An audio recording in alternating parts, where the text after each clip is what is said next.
하나님의 말씀은 로마서 3장 23절에서 28절까지 말씀입니다. 로마서 3장 23절에서 28절까지 말씀입니다.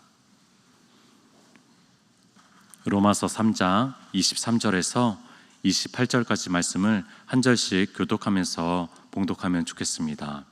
로마서 3장 23절에서 28절까지 말씀 교독하도록 하겠습니다. 모든 사람이 죄를 범하였음에 하나님의 영광에 이르지 못하더니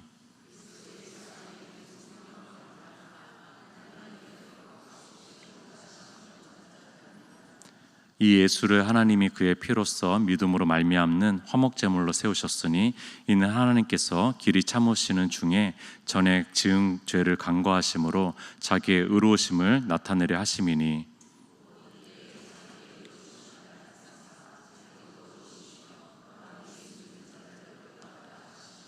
그런즉 자랑할 때가 어디 있느냐? 있을 수 없느니라. 무슨 법으로냐? 행위로냐? 아니라 오직 믿음의 법으로니라. 그러므로 사람이 의롭다 하심을 얻는 것은 율법의 행위에 있지 않고 믿음으로 되는 줄 우리가 인정하노라. 아멘.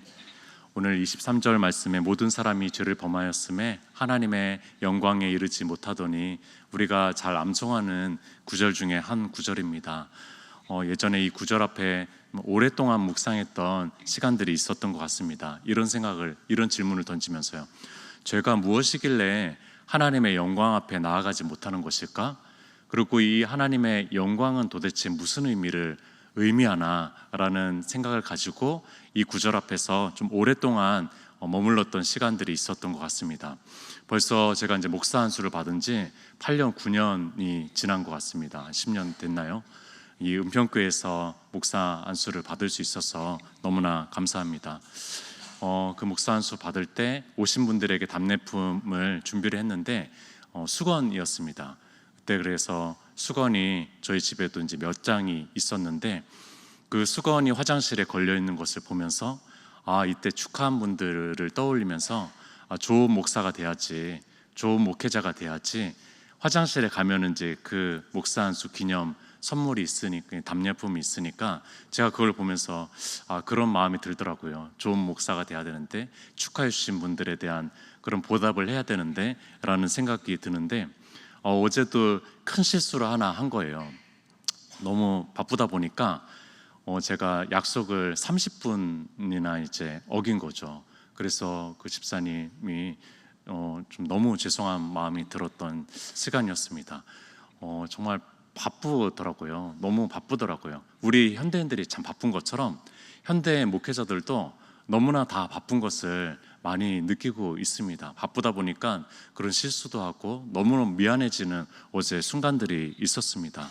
좋은 목사가 돼야 되는데 너무 바쁜 목사여가지고 좋은 목사가 되지 못하는 그런 마음도 느끼는 것 같습니다. 오늘 본문 앞에서도 좀 오랫동안 좀 머무르고 싶은데 참 바쁘다 보니까 오늘 본문 앞에 참 오랫동안 머무르지 못하는 그런 마음도 느끼는 거죠. 그러니까 성경 앞에서도 이 죄송한 마음이 드는 거예요. 하나님 앞에 죄송한 마음이 들더라고요. 오늘 이 본문은요, 죄의 절망의 크기, 이 무한한 크기를 깊이 묵상할 수 있는 그런 본문이 바로 오늘 본문입니다. 하나님께서 사람을 창조할 때 하나님의 형상을 닮은 존재로 창조하셨습니다. 그것은 어떤 의미를 가질까요? 하나님의 형상을 지녔다는 것은 어떤 의미를 가질까요? 첫 번째는 하나님과 직접적인 교제를 할 수 있는 창조물로 창조되었다는 것이겠죠. 대단한 영광이죠. 하나님과 직접적인 소통, 교감을 할 수 있는 존재로 창조하셨으니까요. 두 번째는요, 하나님께서 다스리는 통치권을 감히 우리가 하나님의 형상을 지녔기 때문에 그 통치권을 위임받아가지고 함께 동역하면서 그 통치의 다스림들을 할 수 있는 존재로 우리를 부르셨다는 것이 이 하나님의 형상을 가진 것 때문에 덕분에 할 수가 있는 것이죠. 마지막으로 세 번째로, 우리는 하나님의 형상으로 인해서 하나님께 예배할 수 있는 존재가 됐습니다.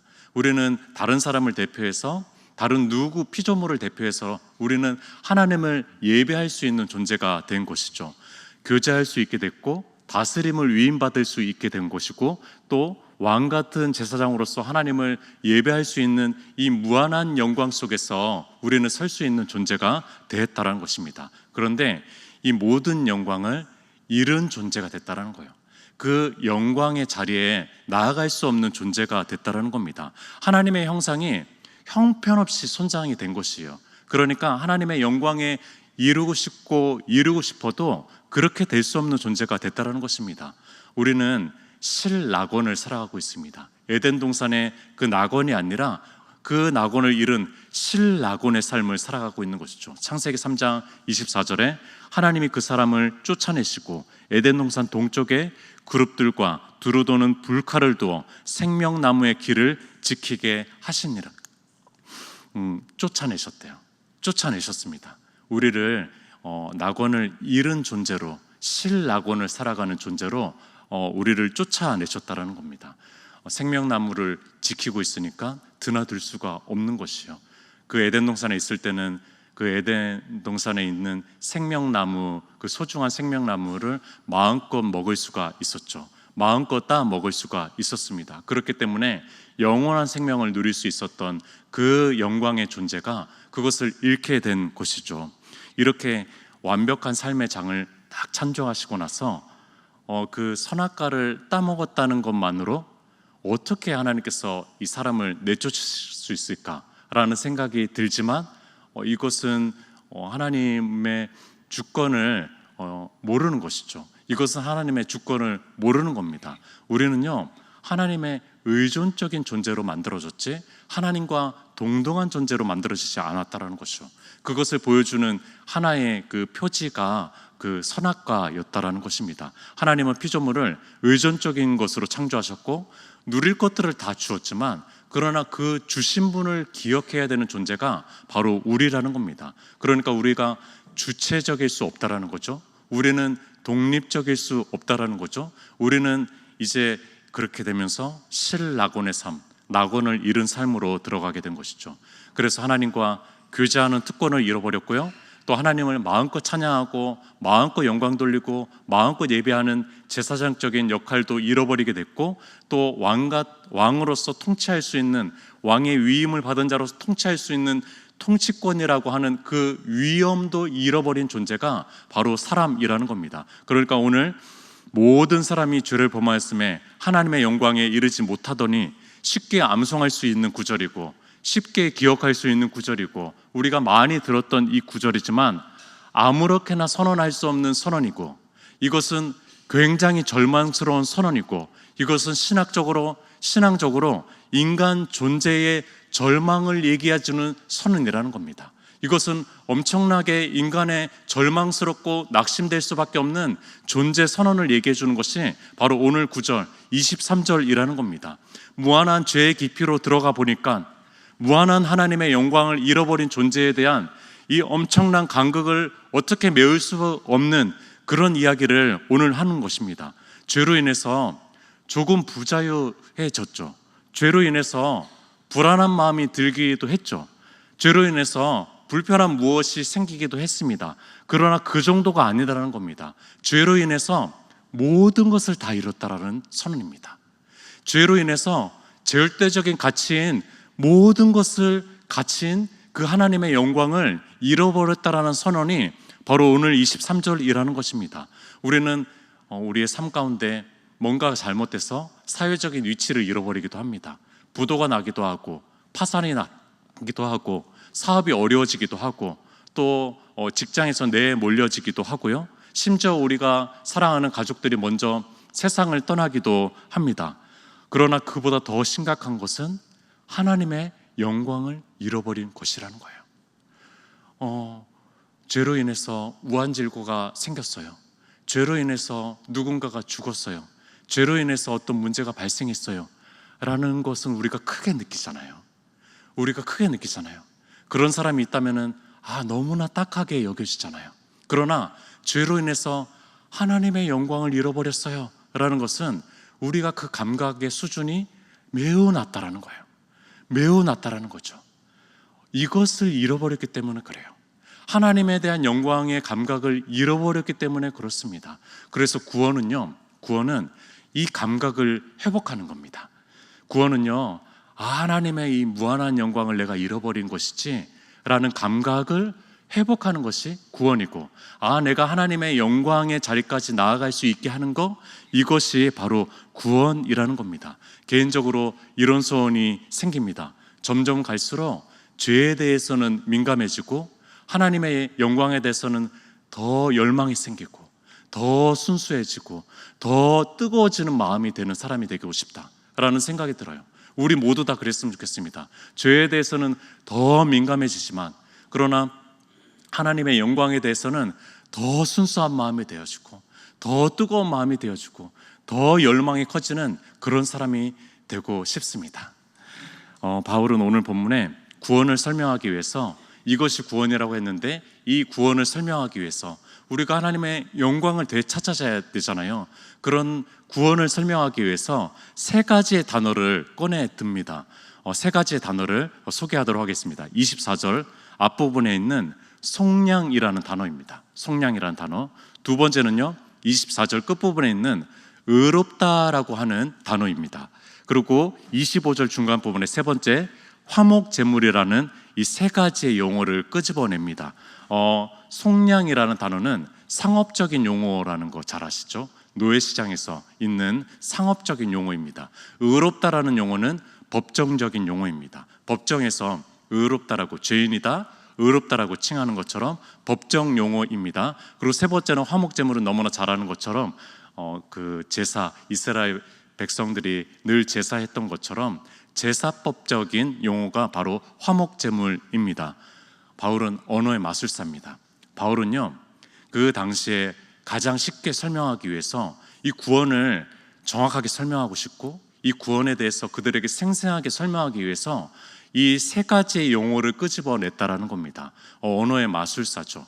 교회에 대해서도 얘기할 때 교회는 가정입니다, 교회는 신체입니다, 교회는 건축물입니다, 교회는 군대입니다 라고 하는 아주 이미지를, 여러 가지 이미지를 끌어가지고 교회에 대해서 아름다운 풍성한 모습에 대해서 설명했던 것처럼 이 바울은요, 구원에 대해서도 설명하는데 이 세 가지의 단어들을 끄집어내면서 이 한 두세 구절 안에 이 구원에 대해서 얘기하고 있는 것입니다. 첫 번째, 속량. 속량은요, 24절 읽어보니까 그리스도 예수 안에 있는 속량으로 말미암아 하나님의 은혜로 값 없이 의롭다 하심을 얻은 자 되었느니라. 오늘 좀 설교가 좀 딱딱할 수도 있을 것 같습니다. 속량이라는 단어는 헬라어로요, 아폴리트리시스라는 단어인데 이것은 대속물에 의한 석방이라는 뜻입니다. 대속물에 의한 석방이라는 거예요. 그러니까 상업적 용어입니다. 노예시장에서 흔하게 쓰였던 용어, 우리는 이제 굉장히 어려운 한문 용어로 쓰였기 때문에, 그리고 우리는 이제 노예 시대는 아니니까요, 노예가 있는 시대는 아니니까 이 용어가 좀 어렵긴 하지만 그 당시에는 시장에서 그냥 사고 팔고 했던 그 존재가 바로 이제 노예였으니까요. 그래서 노예를 위해서 어떤 사람이 그 사람의 값을 지불하게 되면은 그 사람의 주인이 될 수가 있는데, 그 주인이 그 노예를 풀어준다고 하면은요, 그 사람은 자유인이 되는 것입니다. 이 사람은 해방을 누릴 수 있게 되는 것이죠. 그것을 구속되었다, 속량되었다라는 얘기를 합니다. 그래서 그 값을 지불한 그 금액을 속전이라고 하는 것이죠. 죄의 지배 아래 있었던 우리가 노예처럼, 마치 노예와 같은 이미지를 지금 상상하고 있는 거예요, 바울은. 그래서 우리 모두가 죄 가운데 있었었는데 그것을 값을 누군가가 대신 치러가지고 우리가 자유인이 된 것, 이것에 대해서 첫 번째 구원의 의미로 얘기하고 있는 것이죠. 중요한 것은 대신 지불했다는 것입니다. 대신 지불했어요. 그러니까 우리가 주님의 십자가를 보면서 저기에 내가 달렸어야 되는데 나 대신 달린 것이구나 라는 얘기를 하는 거예요. 대신 달린 것이죠. 대신 지불한 것이에요. 그렇기 때문에 우리는 값을 치르지 않았지만 대신 그 은혜를 누리고 있는 것입니다. 자, 그러면 이런 질문 한번 던져볼게요. 이 질문은 아주 신학적인 질문이었습니다. 주님께서 십자가에서 달리신 그 죄의 값을 누구에게 지불하셨을까요? 누구에게 지불하셨을까요? 우리는 너무나 잘 알고 있습니다. 그러나 이 초대교회를 지나면서 이 신학적인 논쟁이 굉장히 큰 논쟁이 됐었습니다. 이 논쟁은 굉장히 심각한 논쟁 중에 하나였습니다. 오리겐이라고 하는 수도사이고 천재 신학자이고 천재 교사였다고 하는 오리겐이라는 사람은요, 이 죄의 값을, 십자가에서 죽으신 죄값을 사탄에게 지불했다라고 얘기했습니다. 우리는 너무나 황당하잖아요. 너무나 당황스럽죠. 뭐 사탄에게 지불할 게 있어? 사탄이 무슨 그런 권리가 있어? 라고 생각하지만 그 당시에는 고개를 끄덕였습니다. 아, 사탄에게 줘야지. 그래야지 우리가 해방될 수 있는 것이지. 사탄에게 우리가 매인 것이야. 그래서 사탄에게 그 죄값을 지불해야지 사탄이 우리를 풀어줄 것이야 라고 생각했었습니다. 그러나 그것이 아니죠. 그 신학적인 논쟁 속에서, 교회사 속에서 우리는 그것이 아니다라는 것을 알고 있습니다. 이 죄값은 하나님에게 지불한 것입니다. 하나님에게 지불한 것이에요. 주님의 십자가는요, 하나님의 사랑과 공의의 만족을 위해서 하나님에게 지불된 것입니다. 참 어려운 개념이긴 하지만 이것은, 이 신학적인 용어는 하나님의 자기 만족이라고 하는 그것을 생각하면 이해가 될 것 같습니다. 제가 만약에 저 만족을 위해서 저는 살아요 라고 하면 어떻게 보시겠습니까? 저를 형편없는 사람으로 보겠죠. 제가 너무나 이기적인 사람으로 저를 볼 겁니다. 아, 나는 나를 위해서 살아요, 내 만족을 위해서 살아요 라고 하면은 저를 완전히 형편없는 존재로 볼 건데, 하나님은 그렇지 않아요. 하나님은요, 자기를 위해서 존재하는 존재입니다. 하나님은요, 자기를 추구해야만 됩니다. 하나님은요, 자기를 추구하지 않으면은 그분은 우상 숭배자가 됩니다. 하나님이 영광 받으셔야죠. 하나님을 위해 했죠. 그렇기 때문에 하나님께서 자기 만족을 충족을 해야 되는 것입니다. 하나님의 공의에 만족하지가 않는 거예요. 이 인간 존재라는 존재가 하나님의 공의에 만족하지가 않는 것이죠. 그렇기 때문에 하나님에게 값이 지불된 거라는 것을 한 번은 좀 말씀드리고 싶었습니다. 두 번째, 의롭다 칭함. 의롭다 칭함은요, 의롭다 하심을 얻은 자 되었느니라 24절 끝부분에 나오죠. 이 용어는 법정 용어입니다. 속량을 한번 생각해 보십시오. 속량은요, 죄의 노예가 자유인이 된 것입니다. 자유인이 된 거. 이것도 대단한 일이죠. 어떻게 죄의 노예가 자유인이 됩니까? 자, 근데 의롭다 칭함도 한번 생각해 보십시오. 이것은 더 놀라운 일입니다. 의롭다 칭함, 흉악 범죄자를 한번 생각해 보십시오. 죄인 중에 괴수를 한번 생각해 보십시오. 이가 법정 앞에 섰는데 그냥 용서해 줄 수는 있어요. 아, 그냥 죄가 없는 것으로 해라, 그래서 가라라고 하면은 될 정도인데, 그러나 이것을 거기에서 멈추지 않고 너는 의롭다라고 얘기하는 거예요. 그러니까 말도 안 되는 선언인 거죠. 말도 안 되는 선언입니다. 노예가 자유인이 된 것보다도 더 놀라운 선언이 바로 이 의롭다 칭한다라는 이 선언인 겁니다. 충격적인 사건이죠. 그래서 한 신학자가 이렇게 얘기합니다. 칭이라는 선언에는 두 가지의 음성이 들린다. 첫 번째 음성은 이것이다. 너는 가도 된다. 너는 가도 된다. 너의 죄로 인해서 마땅히 받아야 할 처벌은 면제가 되었다. 사면의 음성이에요. 첫 번째 음성은 용서의 음성이고요, 두 번째 음성이 또 있대요. 너는 이제 와도 된다 라는 음성이에요. 너는 와도 된다. 너는 나의 사랑, 내 임재 안에 기꺼이 받아들여졌다. 너는 의로와. 너는 내 자녀야. 내 품에 와도 돼 라고 하는 두 가지 선언이 있다는 거예요. 가도 된다라는 것까지는 이해가죠. 그냥 다시 보지 말자, 용서했으니까 그냥 다시 보지 말자라고 할 수는 있지만, 내 자녀로 끌어안으면서 와도 된다라고 얘기하는 거예요. 와도 된다. 그러니까 이 칭이라는 선언이 너무나 대단한 선언이죠. 근데 이 선언을 하나님께서는 자신의 의를 우리에게 전가해 주시면서 선언해 준 겁니다. 세 번째, 화목제물입니다. 화목제물 25절에 이 예수를 하나님이 그의 피로써 믿음으로 말미암는 화목제물로 세우셨으니, 구약의 제사는요, 짐승을 바치는 제사입니다. 그래서 짐승이 온전할 수가 없으니까요, 드리고 희생제물로 드리고 끝없이 드리는 것을 하는 것이죠. 그렇게 하면서 하나님과 관계를 유지해 보려고 애쓰는 것이죠. 그러나 근본적인 해결이 되지 않는 것이죠. 이 근본적인 죄의 문제는 일시적으로 해결이 됐어도 영원히 해결되지 않는 것이죠. 끝없는 희생 제물이 필요한 것이고, 그렇게 했어도 영구적인 것은 될 수 없는 것이죠. 무한한 죄의 깊이를 어떻게 그 짐승으로 대신할 수가 있겠습니까? 아무리 바쳐도 그것을 해결할 수 없는 것이죠. 그런데 죄가 전혀 없으신 주님께서 이 땅에 오셔서 십자가를 지심으로 단번에 그 놀라운 주님의 은혜에 그런 구속의 역사가, 구원의 은혜가 희생 제물을 통해 가지고 이루어진 것입니다. 무한한 영광의 하나님이 무한한 죄의 깊이에 빠져 있는 사람과 이제는 화목하게 된 것입니다. 화해할 수 있게 된 것입니다.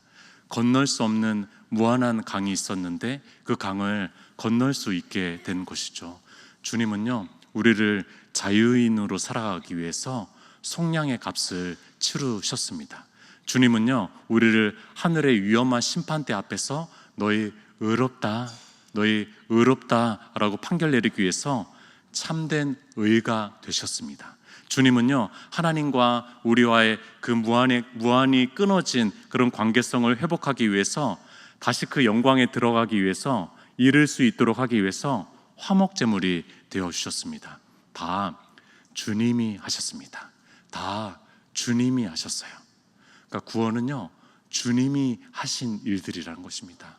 주님이 하신 일들을 구원이라고 하는데, 그렇기 때문에 27절 28절에 이렇게 나옵니다. 그런즉 자랑할 때가 어디 있을 수가 있느냐?